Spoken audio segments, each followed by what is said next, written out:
Hello guys, வணக்கம். This is Anbuseelan. இன்னைக்கு நம்ம என்ன பார்க்க போகிறோம் அப்படின்னா FinNiftyயோட ஒரு பெஸ்ட்டான ஸ்ட்ராட்டஜி தான் பார்க்க போகிறோம். இந்த வீடியோவை ஸ்கிப் பண்ணாமல் முழுமையாக பாருங்கள்.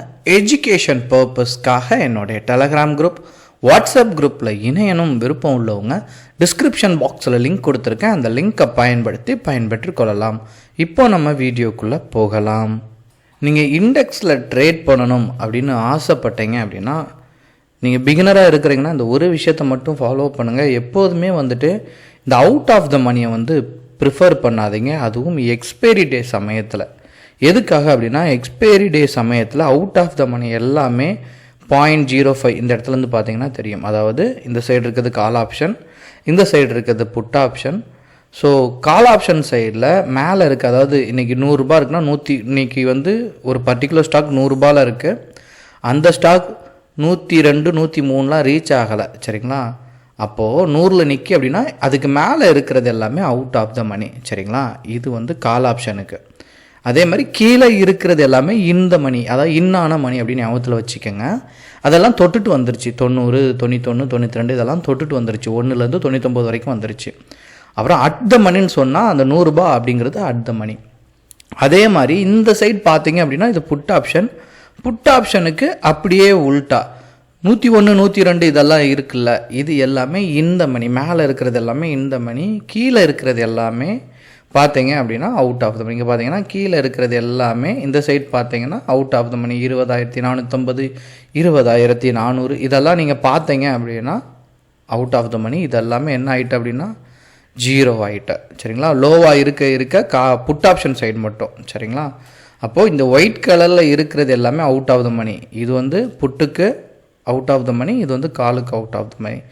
இது காலுக்கு இந்த மணி, இது புட்டுக்கு இந்த மணி. அட் ப்ரெசண்டில் இருக்க ரெண்டுக்குமே சேம் தான். 20,650 20,600 ரெண்டுமே என்ன அப்படின்னா சேம்.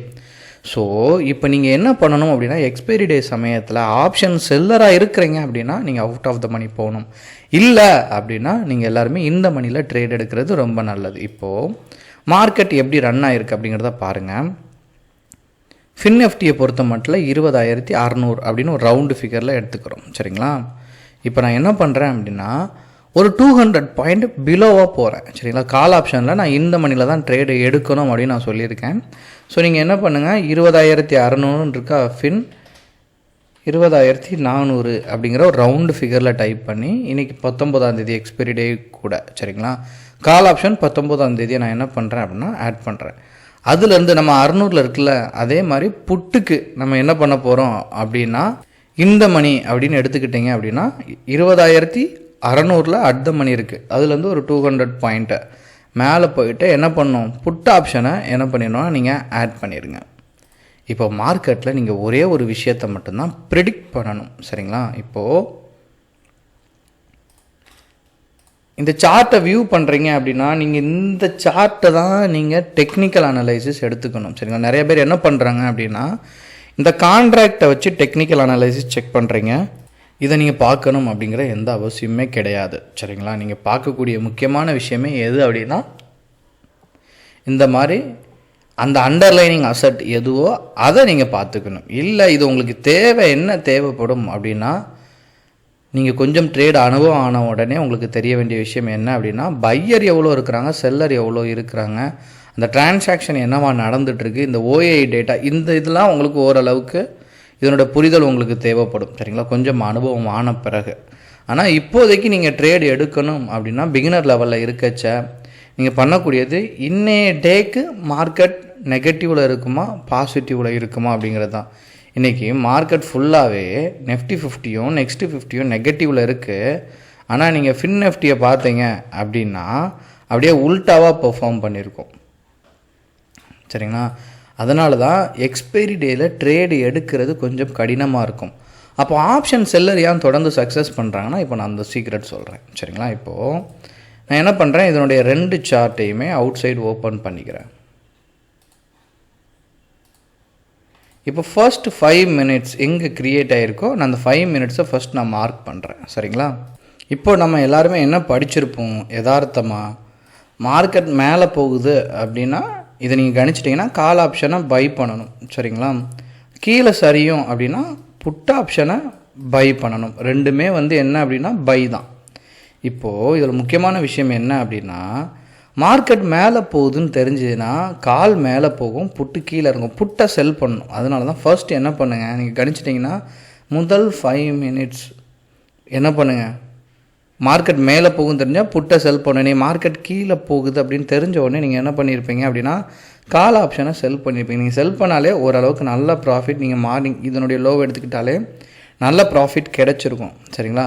பட் இல்லை, யதார்த்தமாக நான் விட்டுட்டா கூட உங்களுக்கு லாஸில் போய் இங்கே முடியாது பாருங்கள். நீங்கள் காலையில் 5 நிமிஷம் எதையுமே எதிர்பார்க்காம செல் பண்ணிட்டீங்க, கடைசி பார்த்தா ஒரு 12 பாயிண்ட் ப்ராஃபிட்டில் தான் இருக்குது. புட்டையும் வந்து நீங்கள் பார்த்தீங்க அப்படின்னா ப்ராஃபிட்டில் தான் இருக்கும். இங்கே பார்த்தீங்க அப்படின்னா 254 கிட்டத்தட்ட 52 பாயிண்ட் கிட்ட ப்ராஃபிட். ஸோ இதுதான் ஆப்ஷன் செல் பண்ணிங்க. நீங்கள் ரெண்டையுமே செல் பண்ணியிருந்தீங்க மார்னிங் அப்படின்னா ரெண்டுக்குமே ப்ராஃபிட் கிடைக்கும். செல்லில் இருக்க பெரிய ப்ராப்ளம் என்ன அப்படின்னா, உங்களுக்கு இந்த மாதிரி ஹியூஜ் அமௌண்ட் தேவைப்படும் செல் பண்ணுறதுக்கான. கன்சிஸ்டண்ட்டாக நீங்கள் ப்ராஃபிட் பண்ணணும் அப்படின்னா நீங்கள் செல் பண்ணி தான் ஆகணும். அது உங்களுக்கு தொடர்ச்சியான ஒரு லாபத்தை கொடுக்கும். எப்போதுமே நிறையா பேக் டெஸ்ட் பண்ணுங்கள், பின்னாடி எக்ஸ்பைரி டேயில் என்னென்ன விஷயங்கள் நடக்குன்னு தொடர்ந்து அதை நீங்கள் வாட்ச் பண்ணிட்டீங்க அப்படின்னா you will become a good trader. அதாவது நிறைய விஷயங்கள் இருக்குது ஸ்டாக் மார்க்கெட்டில், எல்லாத்தையும் கற்றுக்குங்க. ஆனால் ஒரு விஷயத்தை நீங்கள் சரியாக பண்ணாலே போதுமானது தான். ஸோ சார்ட்டை கரெக்டாக அனலைசிஸ் பண்ணுங்கள். சரிங்களா? அது ரொம்ப முக்கியமான விஷயம். சார்ட் டெக்னிக்கல் உங்களுக்கு தெரிஞ்சிருக்கணும். அப் ட்ரெண்டாக இருந்தால் பைக்கு அதிகமாக பயன்படுத்துங்க. புக்கில் இருக்கக்கூடிய விஷயமே தான். அப் ட்ரெண்டை பைக்கு பயன்படுத்துங்க, ஃப்ளாட்டை பைக்குக்கும் செல்லுக்கும் பயன்படுத்துங்க, டவுன் ட்ரெண்டை செல்லுக்கு மட்டும் பயன்படுத்துங்க டவுனில் போயிட்டு இருந்துச்சுன்னா. இந்த மாதிரி ஃப்ளாட்டாக இருக்கும்போது நீங்கள் ரெண்டுக்குமே பயன்படுத்தலாம் மார்க்கெட்டை பேஸ் பண்ணி. சரிங்களா? உங்களுக்கு ஏதாவது டவுட் இருக்குது அப்படின்னா கண்டிப்பாக கமெண்ட் பாக்ஸில் உங்களுடைய கமெண்ட்டை தெரிவிங்க. Okay guys, thank you so much for வாட்சிங் this video. Tata, bye bye, see you.